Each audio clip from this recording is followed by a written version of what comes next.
Hello, welcome back to Wombs with a View. I'm DJ Lippy. And everybody else is. I'm Chinzia on Twitter. I'm Iris, Ecuadorian Mum on Twitter. Nice to be back. Yeah, it's lovely. It's good to see you both. It's nice, isn't it, doing this again? It's been a while, hasn't it? It is. I was so nervous beforehand. I'm thinking, oh my God, I've got to do this again because I'm not a naturally a face, talking type of person. Yeah. But being back with you guys, it evaporated. So yeah, good. I've been hearing you on Spaces, Iris. Lovely listening. I'm scared of Spaces. They frighten me because they're so big. Lots of people listening. I love a space. I've been getting really nervous on Spaces, but now I'm used to it. I'm just like, I'll just say no shit that comes in my head, which is probably not a good idea. Everyone else is like this, we're like, and I think, and I'm like, yeah, and what I reckon. Democracy in action. I do need to do it more though, because what happens is because I'm holding myself back from not speaking. When I do speak, it all just spills out in one go. I'm like, oh yeah, and this, oh yeah, and that. Yeah. Well, I think the beauty of Spaces is like loads of people that you've never heard of have got a really good take on it, or just getting every little bits and bits. And I'm mentioning this. Thank you for bringing it in, Iris. It's almost like we had this plan because we're going to do a space on Twitter about this program. It'll be a couple of hours. It's gonna come out on Sunday. Is it 7 o'clock? We've got it set for on the Rooms with the View Twitter. If you're watching this and you think you've got any questions about the show today, and you want to come and have your say, if you want to have a criticism of anything we've got to say today, feel free to come and say, no, I don't agree. But with today, we've got a special episode, and that's why we're back today.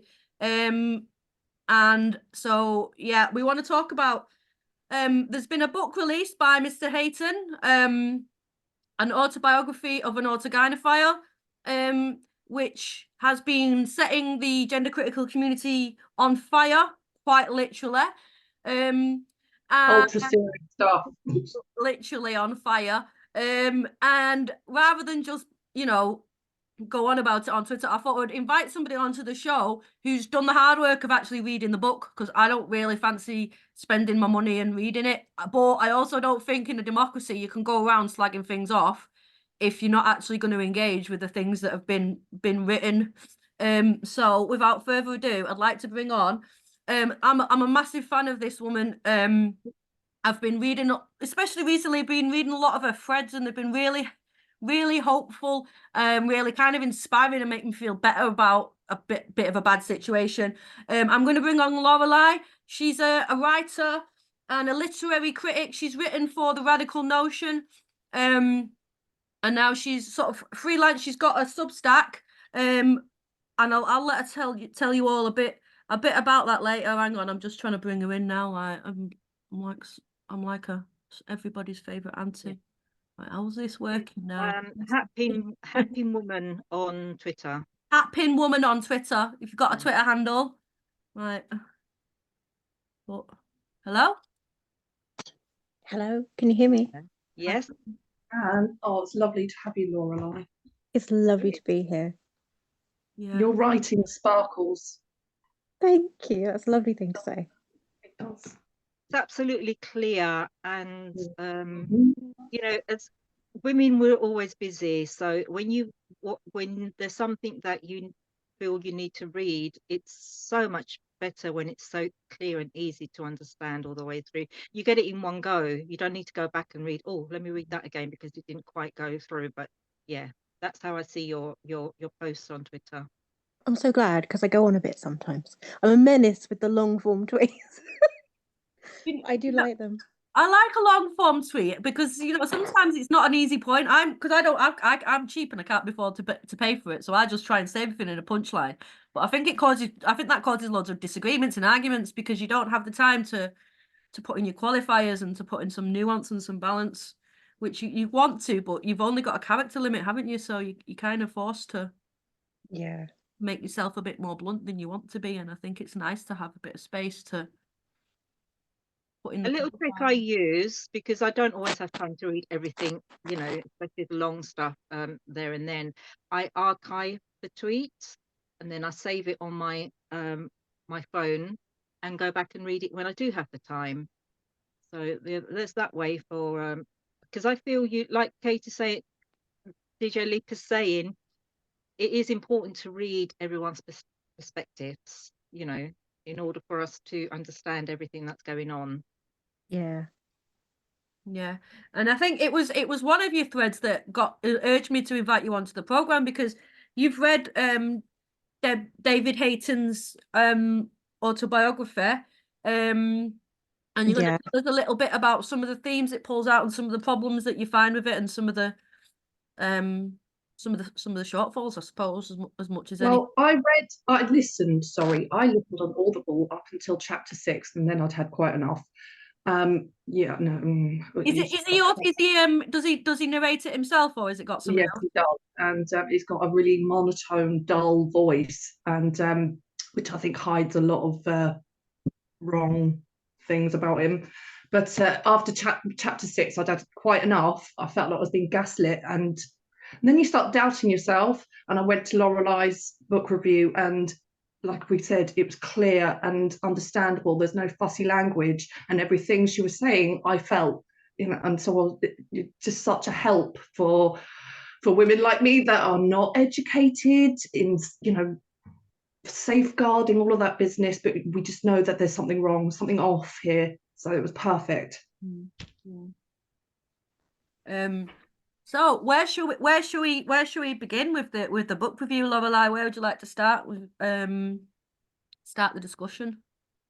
I think that there's so much going on there. Like, one of the things is that he will talk about the problems with his surgeries, but then ultimately he seems to be pro-transition. So then you kind of wonder why he did that. Because I don't know, it feels like a sort of, it's hedging, I suppose. Is And it he even talked like some cost fallacy when you're trying to convince yourself that you made the right decision because you've Yes. Yeah, maybe. That's the And impression I got from that part that I read. Really? Yes, because he'd, in every stage, I don't know, from the early stuff up to that point, it was like he needed to go and look at this on a trans website, read that in books about transvestites, and it's like he needed to convince himself that that's what he needed, and he became, apparently, according in his book, he became obsessed with having it done. Yeah. He also says this: surgeons can create an aesthetic and functional facsimile of female genitalia, and that's not true. How is he helping any children when he's telling children that? Because it's not a facsimile of a vagina, it's a facsimile of a shredded penis that's been stitched back together. It's not functional. It's not a functional vagina or vulva, is it? a birth canal. It's not a birth canal. It's very, very odd. Yes, and also odd in the context of the title including Journey Back to Reality, because there isn't a journey back to reality. There's a journey back to like a sort of semi-fantasy. It's still all illusory, isn't it? Yeah, yeah, definitely. Yeah. And he talks also at one point about if you banned transition, people would just do it elsewhere. That is a direct argument from trans activists with blockers. They said, oh, well, they'll get it on the black market. Oh, well, you know, so you can't regulate it because the black market exists or because people will go elsewhere, but that doesn't make sense. Well, I think if kids weren't getting it on the NHS, it'd make it a lot more difficult for them to get hold of it. Yeah, of course it would. And you could probably do something about the black market if you knew that a lot of kids were getting it that way. So you could put things in place. Well, I remember when they banned. Would you remember the Silk Road, that website, and everyone kept getting, all the kids were getting the methadone or whatever. Like the government pretty easily shut that down. Like there's ways they have of shutting down black markets, especially internet black markets, if they've got a will behind them. Like they did that practically overnight, and supply was taken away. I don't understand why it couldn't be Did you done. mention how the journey of his operation, how he went into it and to the point of where he got it done? Is there any mention in the book of that? I can't remember whether there was like a time frame, if that's what you're asking, like how long it took him to get it done. But he sort of does go through his experience of having it in quite a lot of detail. It is too much detail. Too much detail. He's talking about penetrating himself with the dilator, how many different inches. It's really revolting.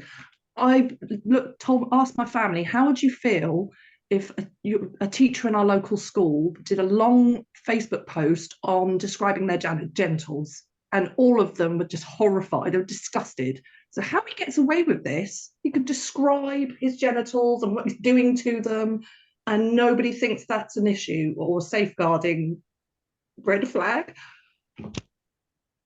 Yes, imagine being his family or his friends or his in-laws or his sister. I mean, I don't know who has a sister, but it's difficult, isn't it? Yeah. I mean, also- I wonder how much of that is him having like, you know, we might be too quick to say like, oh, look at him, he's going into details and telling them about all this and it's part of his fetish. I wonder how much the publishers wanted to put that in, you know, they're trying to make money out of it, aren't they? And it's like this, I don't want to say it like this, but it's like it's like the modern day freak show, and it's not socially acceptable to stare at people and things that are a little bit grotesque. There was But some body if you horror write in it there. about in this way in a book, you can kind of sell it without selling it, if that makes sense, you know, because I wonder how many people are just rubbernecking to hear about. He was quite, explicit in the goo and just it's body horror. And it just, but when the padding's taken off, he calls it a tickle, and that for me is a bit of a tell for sadomasochism. You know, that he must have been in excruciating pain, and he calls it a tickle. So I'd be very wary about calling him any names, because I think he enjoys it. You don't call, excruciating pain a tickle. It's just a very odd word to use. And the bin as well, taking tights out of a bin. That's such a disgusting image, isn't it? The bin. You only go into the bin to pick up money that you've dropped in there by accident, or maybe a gold ring. That's it. So it's just a bit dirty. Though it was interesting in the Hirschfeld book, which I read ages ago, that a lot of them were sadomasochist. They like to be humiliated, and that also appears in Anne Lawrence's book with their own testimonies. They do like to go out and be humiliated in some way. I don't know why. I think it's the thing, isn't it? I think he's admitted that he's an autogynephile, and for those that maybe never heard that word before, it is to explain it. It's somebody who's coined by Ray Blanchard. It's somebody that's in love with the thought of themselves as a woman. But I actually don't know if that's the right descriptor, because it's often men who have a submission fetish, and the most submissive and subjugating and disgusting thing and embarrassing thing you can possibly imagine to be is a woman. And The in love with really sanitizes it, doesn't it? It makes it almost fluffy, even though being in love with yourself is so narcissistic. It makes it sound benign somehow, like you're taking yourself out for lunch and buying yourself flowers, which is not what's happening. Well, they probably are taking yourself out to lunch, wipe a credit card, buying yourself flowers and some butt plugs. Do you know what I mean? Having a porn star martini with the girls, and actually, what you're doing is, you know, That's how he describes it, though, isn't it? He describes it as being in love with himself, with his own sexuality. Having an affair, he described it in the book as well. Of Did he? some men have a midlife crisis and have an affair, but he had an affair with himself. Oh, okay. What do you think about some of the language around that, Lorelei, of like the language that he uses and the language these men use? I think it conceals a lot. I think a lot of it conceals. I mean, even stuff like having an affair, you think about what that must feel like to people in his life. It's none of it is true language. It doesn't describe what's really happening. And in the book, he never, although it's in the notes section, he never actually mentions the word paraphilia. So he never says, autogynephilia is a paraphilia. He doesn't talk about how paraphilias cluster. Instead, he frames it as something sort of innate, because he says that it started when he was so young, which is the first problem. And then he also says that it's about sex signaling. He has this theory that people are constantly sex signaling their attractiveness to the opposite sex or whoever, and that he's just sex signaling to himself. And I don't actually think this theory holds up at all to any scrutiny. That sounds like something a bloke would say. Yeah, It well, does sound like something a bloke would say. Like, like women are just constantly sex signaling at me wherever I go. You know what I mean? Like, I'm just going like, I am just wearing a nice frock, and you're like, oh, she wants it. You know? Yes, it's exactly that. I had his voice in my ears telling me that he's perceived as a female. A man's voice is telling me he's perceived as a female, and I'm just sat there thinking, I'm being gaslit by Dr. Dude. What? Yeah, but I didn't. I'm sorry, I didn't explain the bin business clearly. There, he pulled out tights out of a bin when he was a little boy. Apparently, I don't believe him, and tried them on and got excited. What did you've done a thread, Lorelei, on the child AGP that he's insinuating. Go for it, rip it, shred it. I think it's terrible. I think it's as bad as the trans child, if not worse, because he's positing that there are a group of children who have a sexuality and who are sexually motivated by not even just sexuality, which would be bad enough, but like this deviant sexuality. And on this basis, it's intrinsic to him. It's terrible. It's so dangerous for children because if a child does something that seems sexual, they're at risk of being abused, probably already are being. I mean, it completely shifts the focus, doesn't it? And a lot of these men claim that it all started in childhood when they were an impossibly young age. 3 seems very popular. I don't know why, because it's so insane. And they keep saying that, you know, that was their first experience or whatever. And sexologists seem to agree with them, which is also heinous. I mean, it always seems to rest as well on sort of the finding of clothing and wearing of clothing. It's never, oh, I wanted to be my mother so much I would follow her around doing the dishes for her all the time, and like, you know, it's always about the superficiality and the clothing aspect of it, which barely mentions what does he talk about in the book? Is there any actual instance that his mother barely mentions the women in his life? Really, it's very wrapped up in itself. Yes, he is. And the tights and dressing as a ladybird at 6. These are the sorts of things he mentions. But it's very much an adult projecting it onto his childhood self, right? His childhood self would probably not recognize this at all. Mm-hmm. It's fetish forum. That's all it said to me. I do not believe you. I just think you've picked this up on fetish forums with other men.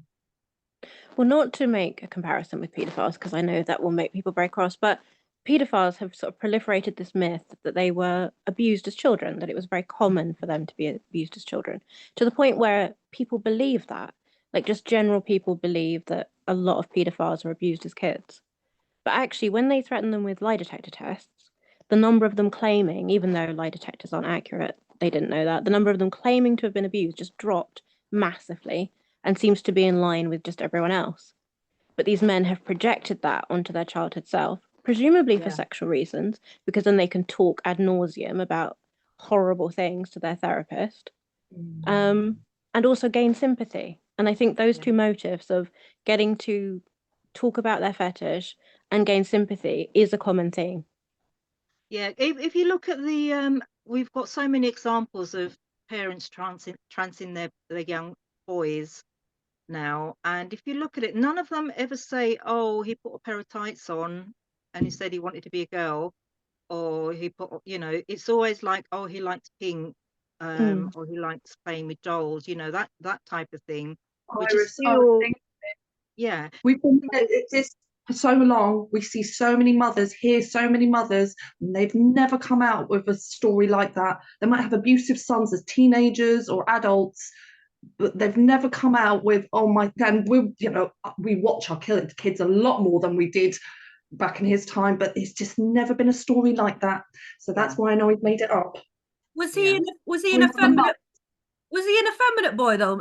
Does he talk about that? Maybe was he bullied for being effeminate when he wasn't remotely effeminate. And girls, he says he wants to be a girl. He never mentions them, what the girls were like at school, personalities, nothing. Yes, there is an absolute absence of girls and women really from his book. They get mentioned like a couple of times, but no empathy to them, no sort of understanding of them really.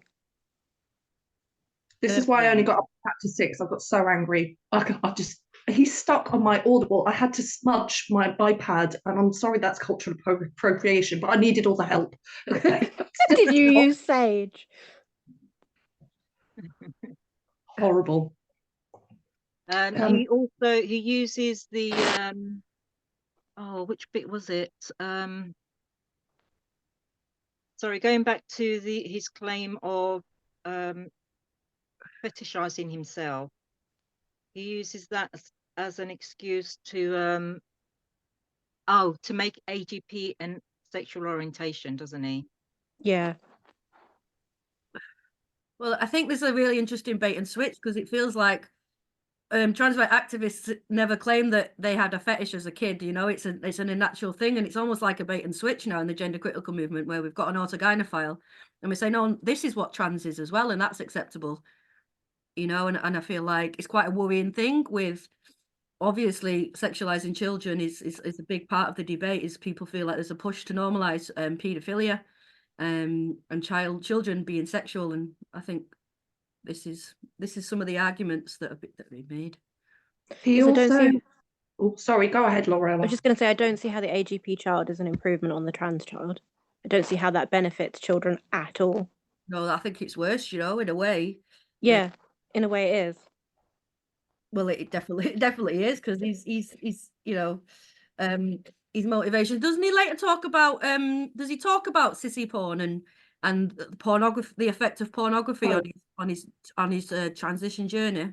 He doesn't really. He sort of alludes to it in as much as he says that there are lots of trans forums that are very porn based and just a click away, although he never says that he clicked on them.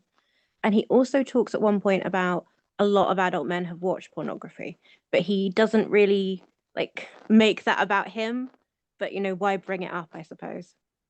I think it's bringing it up because it will come up, kind of, you know what I mean? It's almost like he's mentioning it and pushing it over, kind of thing. And he did an interview, and he with Julie Bindel. Julie Bindel asked him about porn and if he was influenced, and he says, "Oh, I never knew porn existed," but he knew about Top Shelf, so he did know porn existed. He lies a lot.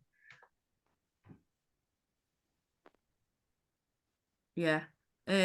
How does he construct? Because we hear a lot that he's male and he doesn't think of himself as a woman, but he still claims womanhood. What's his general thesis about why he's allowed to do it and other men aren't allowed to do it? Well, his thesis is incoherent because he'll say he's a male and he's a man, but he doesn't. I mean, there are tweets circulating of him saying he doesn't want to be called a man, or it'd be rude to call him a man. So he doesn't really believe it when he says it, I don't think. And also, he thinks he passes, and he thinks that if you were to point him out in a crowded room, it would just be nonsense to say, you know, the bloke over there standing by the bookcase. So he thinks that you should really say, oh, the lady by the bookcase. So he does really think that he has some sort of claim. And then he also spends a lot of the book talking about, you know, perception of sex. And if passing had been the standard, even though it would have annoyed people, it would have, he says something about it would have used the instincts we already have. So he thinks that our instincts are that he's a woman and that they could have legislated on the basis of these magical instincts that we have that he's a woman. So it's all very chaotic, but it's all in the service of his goal, right? Which is really to be perceived as a woman. And didn't he say in one of the articles he did recently that he needed others to perceive him as a woman? I think he even says that in the book. Well, So yeah, go on. So this is all about justifying himself, really. Yeah. And it's again another bait and switch, because he's come into this movement saying he knows he's a man, he knows he's male, it's fine to call him he, him. And then women have lost their accounts for calling him he, him. And there's always been the suggestion that the mass reporting for that has been on our side, because they've just been women on our side. And then he said that women deserve rights and spaces, but he argues in the book that he shouldn't have to use men's spaces. So like that instantly says, well, what are you using now? Because he says that he should have, or men like him should have single use spaces, but like we don't have those. So are you using disabled spaces or women's spaces if you don't think you should be in the men's? Yeah. And then he also thinks that there is a sense in which some men, it would be okay to use the word woman for them if you perceived them as such. It's all how is that a gender critical position? Yeah. It's just not, is it? No. I think this is the thing I want, I think it's often, we've been framed as ultras for quite a hard line. It's a hard line, but I haven't been won over by any arguments to another way to frame the situation or to frame womanhood. And like you say, it all comes down to a pass. Lippy, he's got fake silicone breasts and an old man's face, and he thinks people are perceiving him. He thinks those breasts are you perceive him as female, but you've got an old man's head on top. No one's perceiving him as female. They're perceiving him as an odd man, an old man. Yeah, he puts a lot of emphasis on having those breasts. He claimed that if he would have to go to a lot of trouble to hide them if he was to detransition. He linked it to a mastectomy. He said if it was they were removed, he actually links it to a mastectomy. But removing silicone breasts from a man's chest isn't a mastectomy. He really tries to link himself to female issues here. I just think it's so insulting. He does claim that they are real, though. Christ. Okay. So the DSDs, Lorelei, she'll tell you all about the DSDs, and he's trying to link himself to DSD, women with DSDs. But that he talks about a woman that had to have extra depth because she had a vaginal defect. So we're talking about disorders of sexual development. People who but he doesn't link silicone chest to DSDs, so it's just rubbish. It's just utter rubbish because it's a man's stretched chest skin over silicone sack. So, and his pretend vagina it's just a shredded penis stitched back together. It's not a vagina, so that's not a disorder. So how does he invoke DSD into his book, Lorelei? He talks about case women. He says, well, they're XY, and you wouldn't argue that they weren't women, therefore. It's very dishonest, and it's such a transactivist argument. We've spent years saying don't bring people with DSDs into this, and then he's just bringing people with DSDs into this. Wow. Wow. So he doesn't. You see, I think this is what bothered a lot of women with this book, was that if you're new to this, or even if you don't know anything about it, and you come across his book and start reading it, he is going to come across as a moderate voice, and this poor man, blah blah blah. And I don't know, does he mention how what he does affects women? I think he talks about it having an impact on his wife and children, but very briefly. He doesn't detail what impact it really had or how they fell, or he says that it's his wife's story to tell, which is true, but it doesn't give you a complete picture as a book. And I think you're right that if someone picked this up, I mean, I have friends who know I'm TERFy, but are not really TERFy themselves. And if I gave this book to them to explain autogynephilia, instead of sat them down and told them about it, I don't think they would get an accurate perception of it from this book. They would think that it was essentially quite benign, that it wasn't really going to affect other people, and that it was just some sort of neurological condition instead of a paraphilia. Because he actually says that it's neurological or psychological. Does he talk much about the impact on it? You said he doesn't really talk about, the impact on his wife and children. And his wife, I don't know, I don't really want to get into it here because a lot of people like to second guess what his wife Stephanie's going through. But does he mention his children at all? And one of the things he mentions about them was that they still call him dad and they still call him he, him, and that they wanted to do that, which raises a question for me of whether or not he asked them to call him mum and then they rejected it.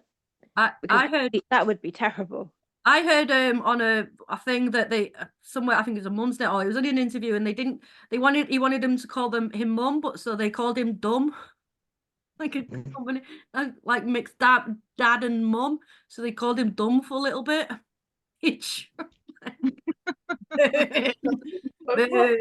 Oh dear. Days or Dr. Dude. Must be Yeah. really hard if your dad Right. suddenly asks you to call him mum. I mean, Yeah. I can't even imagine what that's like as a kid. And also to know it's a sexual thing, because they must know it's a sexual thing, because it's all in the newspapers and he's widely discussing it. Like, that would be distressing to a child.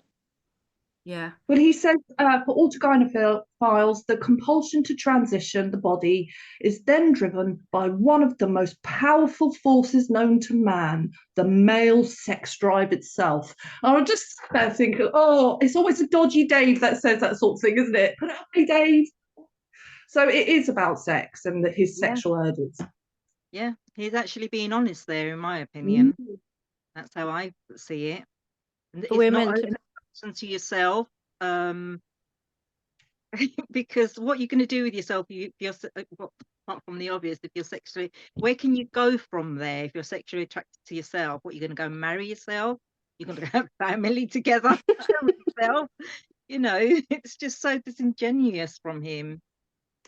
We're meant to But there's some believe. smatterings of truth in there, is there? In his I book? think there are, but we are also meant to believe that because it was so compelling to him, this sexual thing, that somehow it's more okay. And this is happening in the GC world too. Like, because men are committing to the bit, essentially, we're meant to take them more seriously. And because their sexual thing is so overwhelming, like, I don't see how that follows. That is more concerning rather than less. Well, Yeah. there's an old tranny joke, and I will say that because that's what they refer to themselves as. And it says, "What's the difference between a transvestite and a transsexual?" 2 years.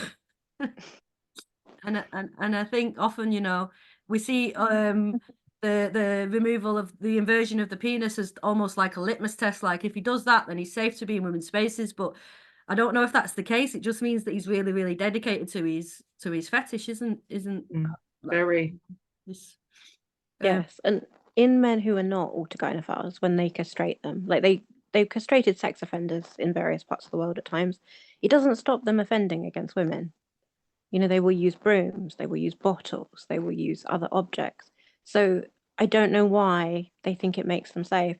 And although it cuts off their testosterone to not have testicles, they have some in some gland. It might be the adrenal gland or some other place.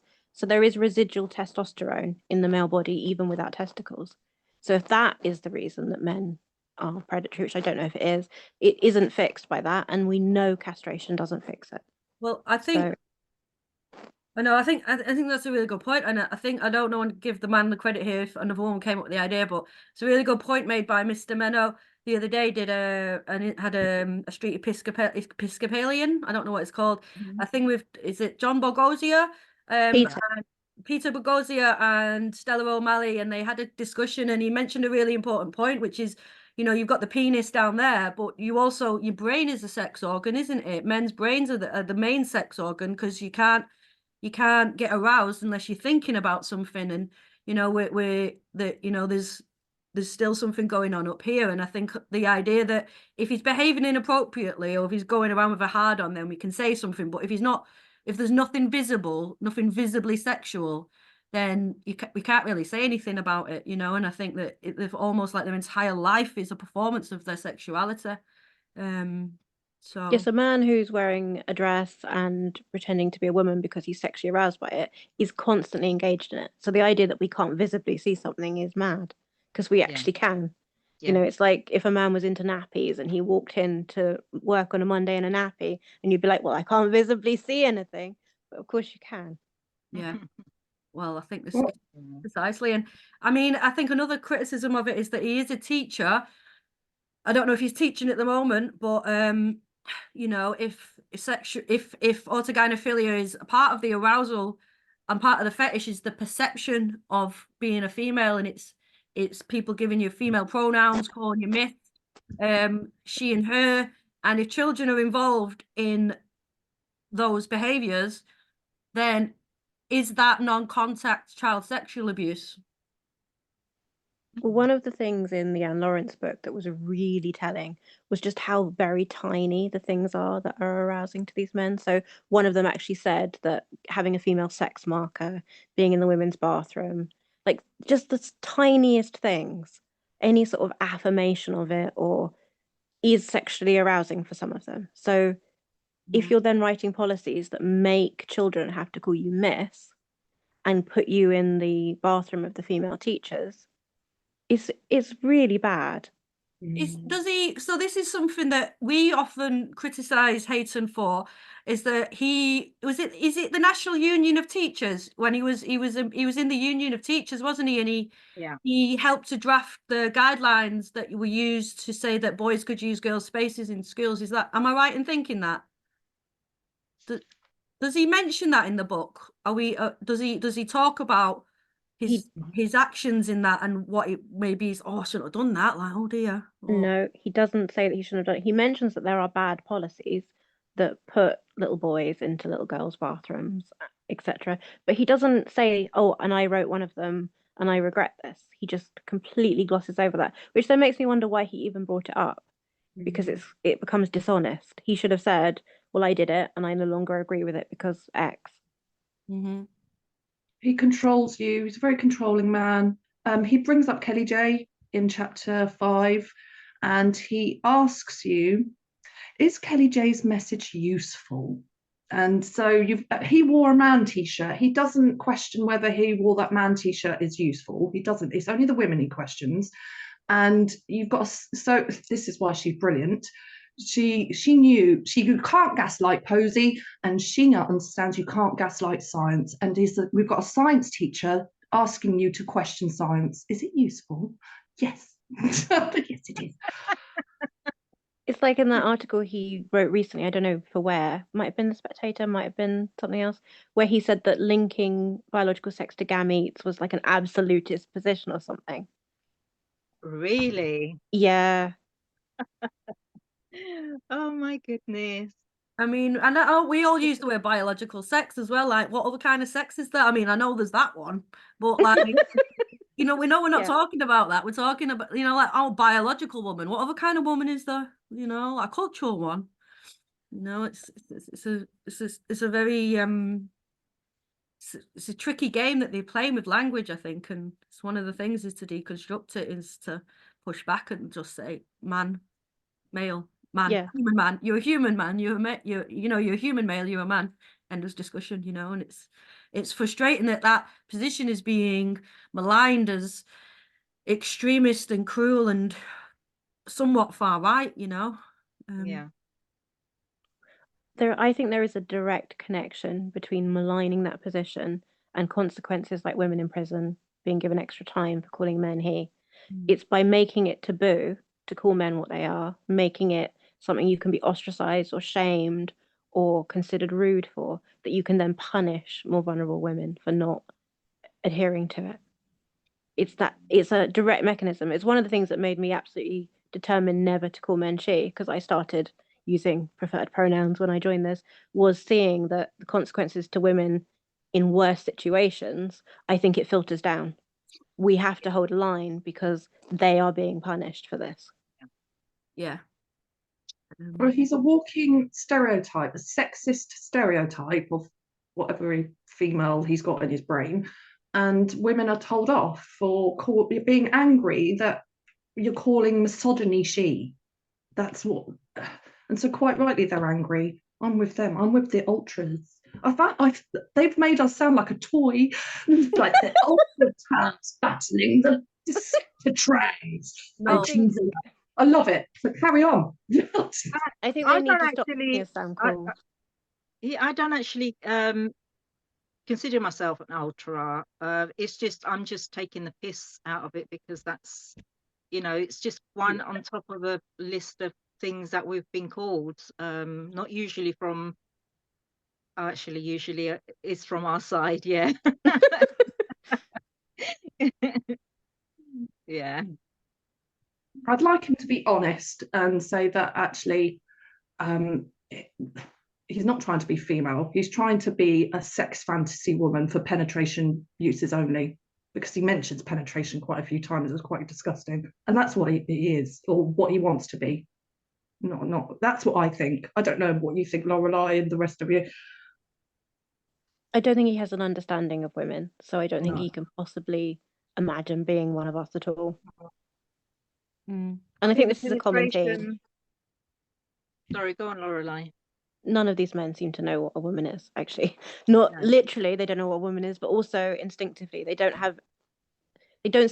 of the AGPs seem to have any empathy with women and girls or any comprehension. And a lot of this is because they're sexualizing every experience we ever have. It's why you can see like a white AGP on Twitter in a hijab, for example, or you can read in Anne Lawrence how they love the fantasy of being subjugated and oppressed because it's a turn on for them. Like, how are women's rights compatible with men who think like that? If they are us as well, then how are those two things compatible?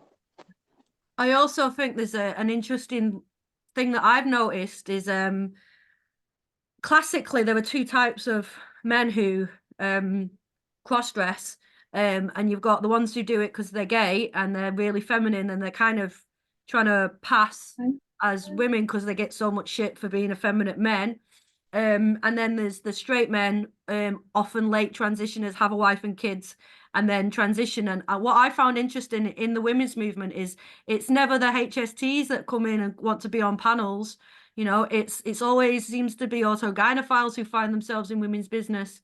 You know, and I think what greater thrill for an autogynephile than to have a platform in a gender critical women's speaking event. You know, that must be such a thrill for them.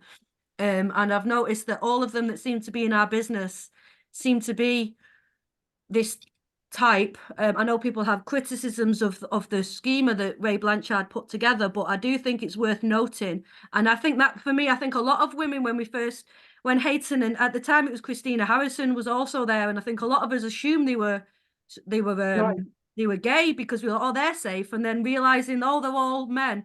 Oh, they're all lesbians, and then me being like, that's fucking offensive, isn't it? Why are these left-wing women like doing lesbians down like this by letting these men get away with the lie? Because it's such a blokey man thing to do, isn't it? That like, oh, I can be a lesbian. Like, no, you can't. But apparently, that's the kind thing to do now, to throw lesbians under the bus so that you can have autogynephiles tell you about why they're women. Another aspect. Oh, sorry. Yes, no, go on. Another aspect of the pronoun thing is the argument to call men with paraphilia she is awful, but it's also awful for the gender critical movement to take a position that some men are less men, so should be called she, when gay men are being transitioned by Western medicine. Because the transitioning of gay men by Western medicine was this incredibly sexist, homophobic project. And I don't see why we would want to feed into that by saying some men are less men. Some men should be she. Well, I think it's this entire categorization, and I think Jane Claire Jones wrote really well about it, about how we're getting like two categories of humans. It's like, rather than destroying sex-based stereotypes, they reify them so that you have essentially men, alpha males, and then non-men, and that any man who's doesn't perform manhood properly, he's a non-man. Women who don't perform womanhood, they're non-men. You know, like, and it rather than breaking down anything, you're just solidifying it. And I think that was a really helpful piece of writing to make me look at what was happening and the recategorization. And yeah, non-men do seem to be every kind of person that's not G.I. Joe kind of thing, you know, and there's the notion that they're being gender non-conforming, but to me, destroying women's rights and censoring yourself in the women's movement is a thing that that really sexist men like to do. So I don't know how they're breaking down. I don't know how they're breaking down stereotypes. He talks about Dr. Julia Long. This is the first time. This is why I know that he never mentioned female rights or female safety before this, and he rarely mentions it again. Dr. Julia Long stands up and he realizes he's been caught out, that he's sexist and misogynist because she's talking about female safety and how they're not women. And then he says, I put my new ideas into print. And it wasn't listening to her. He just goes on how he's a different type of trans. Yeah, he's not the ones with the beards. And he just ignores her. He's ignored every point she's made. He really is sexist. Yeah, he actually claims that it was Julia Long that piqued him into No, look she didn't. side He didn't listen to her. to the women's side of things. But no. I think he's claimed that she piqued him, I believe, but uh, he's always come across in a way that will benefit him. So if he doesn't agree with men being in women's prisons, he'll always have a caveat. Oh, but someone like me shouldn't be put in with men. That sort of thing. Maybe maybe that explains the reason why he was being so there was an incident happened in Scotland after there was a Women Won't Leash rally, and we all went to the pub, and it was a huge big garden like the size of a field, and he went and sat himself down next to Julia Long and Posey Parker, and that felt, we were so uncomfortable, and he didn't even have space on the table. He was just crouching down next to them, and it just, to me, that felt quite territorial, and it was almost like forcing her to react so that he could paint himself as a victim.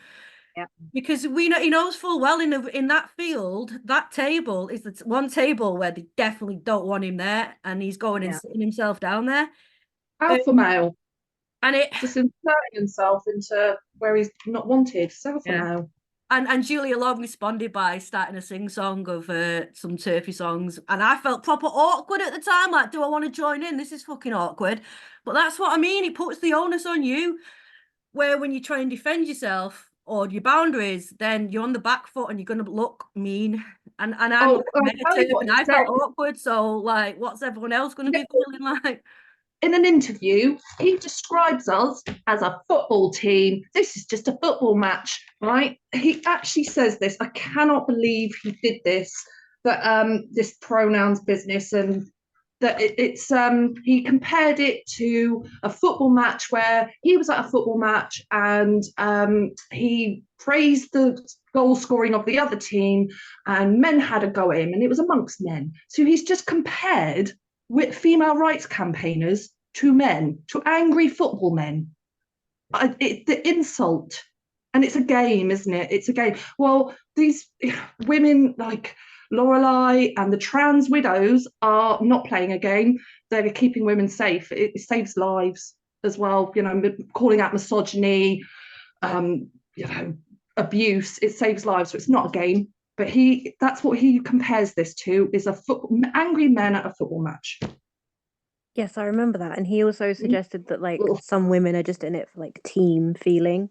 Yeah. As though, women are turning up just for the camaraderie rather than to save women's rights. It's very dismissive. Well, yeah, considering all the pain and struggle and difficulty it takes for us to meet, even for women just to find the courage to come and even stand in a field with other women while they talk about their rights, it's a huge thing for women, and the idea that this is just a game for us. And again, the football analogy, like, yeah, you're such a bulky thing to say all the time. Oh, he's horrible. Horrible man.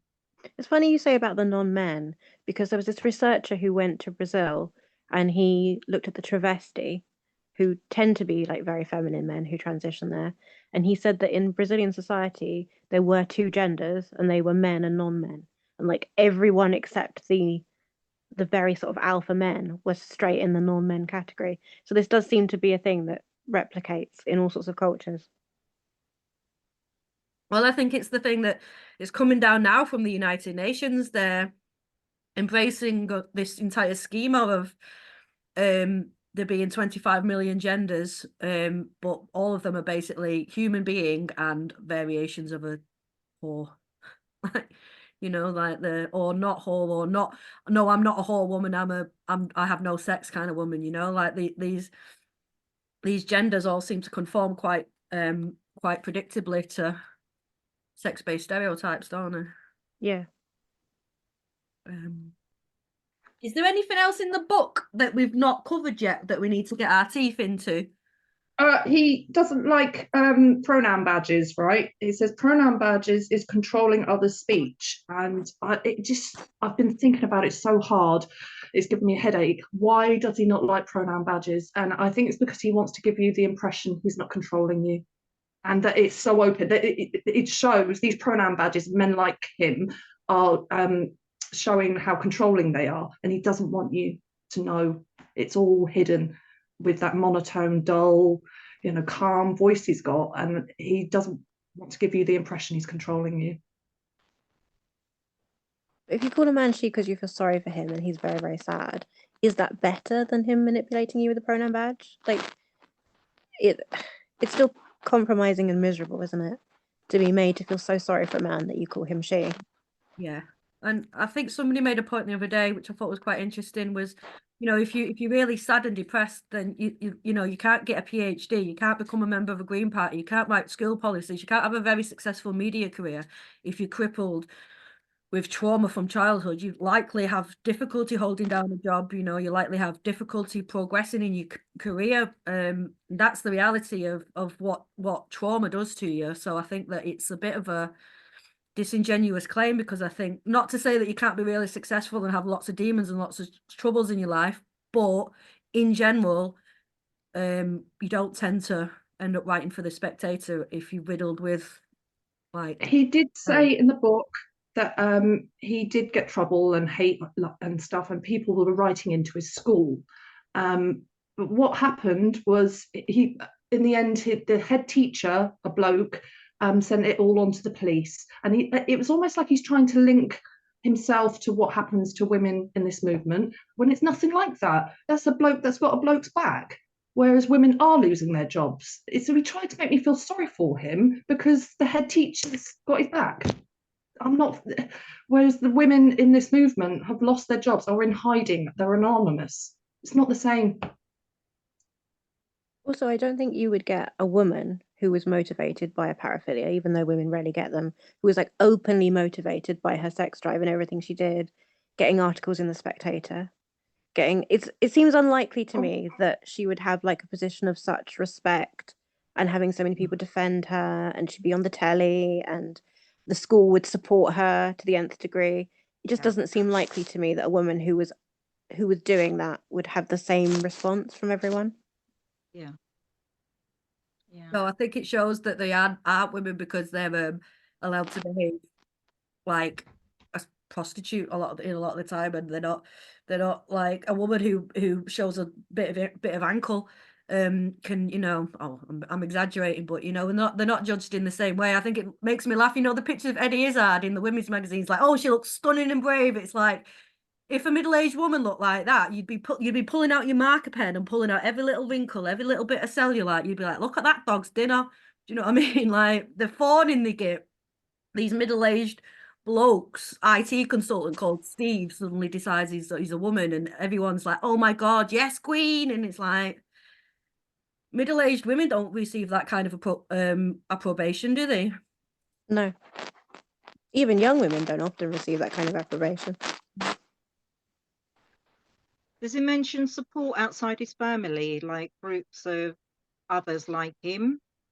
Men like Miranda Yardley and was it Christina? Sorry, I was talking to Lorelei then. Oh, sorry. Actually, no, I'm glad she answered because I don't really remember. But you Okay. see, Miranda Yardley is very hot on pronouns. I've seen him correct people who call him she in the past. Yeah. So that's quite funny. It's like Yeah. Debbie didn't learn that lesson. Yeah, that's oh my God, that always jumps out, isn't it? The difference where he, as you've said before, he will say, "Oh, I'm a man." You can hear him, but he will never actually go to someone and say, "Oh, you're calling me she. I prefer it to call me he." I've never seen him do that. He would solve so many arguments if he did do that.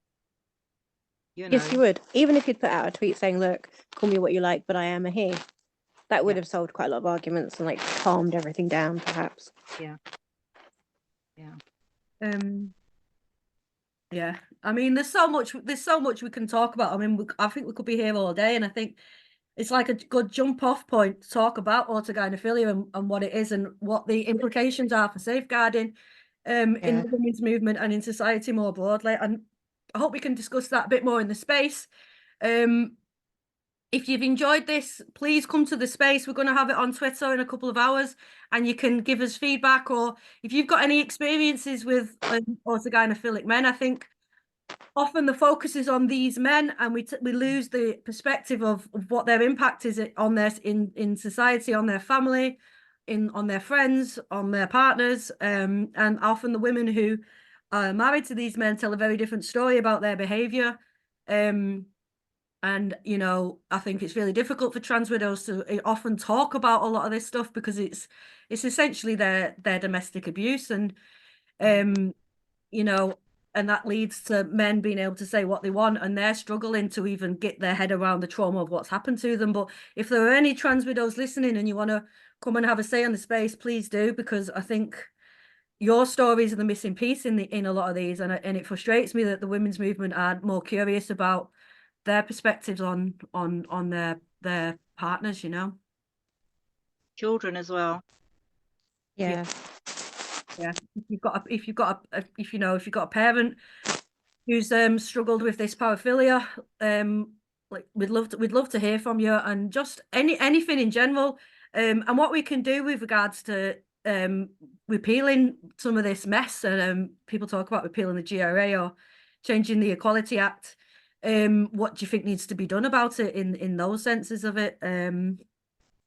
So yeah, I'm thinking of wrapping up now.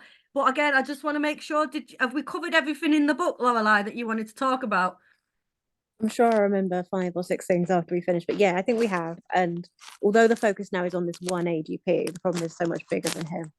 Like the problem is, and it's just interesting to see the different response to an AGP who says he's on our side versus one who isn't, who everyone could see clearly. Yeah. No, most definitely.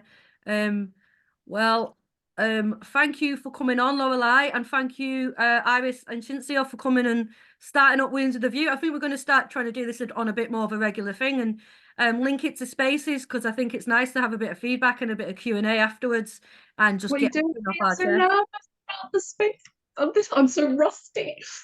Oh, I know. I'm always like, yeah, I'll do this, and then you get to it, and you're like, oh no. All I can say is my impression after 6 chapters, what I was left with is AGPs are oversexed men, and to trust trans widows. That was it. I was like, trust trans widows. They're so important, and they need to be involved in the GRA, destroying that. So get them on board. Yeah, as I saw it, is that he's trying to convince us of his way of thinking. So, you know, any new people that come along are going to think, oh yes, it's a sexual fetish. You know, it's not a sorry, it's a sexuality. It's not a fetish, it's sexuality. Yeah. Yeah. So yeah. Have you got anything you want to add, Lorelei? No, but thank you so much for inviting me, and I'll look forward to the space. It's been so lovely to meet you all properly. Yeah, no, well, it's nice, and hopefully we can have you back on again, because like we love reading what you've got to say, and it's nice to put a voice to the name, you know, on the Twitter handles. So Yeah, it's nice to speak by voice, isn't it? And thank you so much. no, well, thank you for holding the Yeah. line, as they say. Yeah. And yeah, we'll see you in the space in a couple of hours.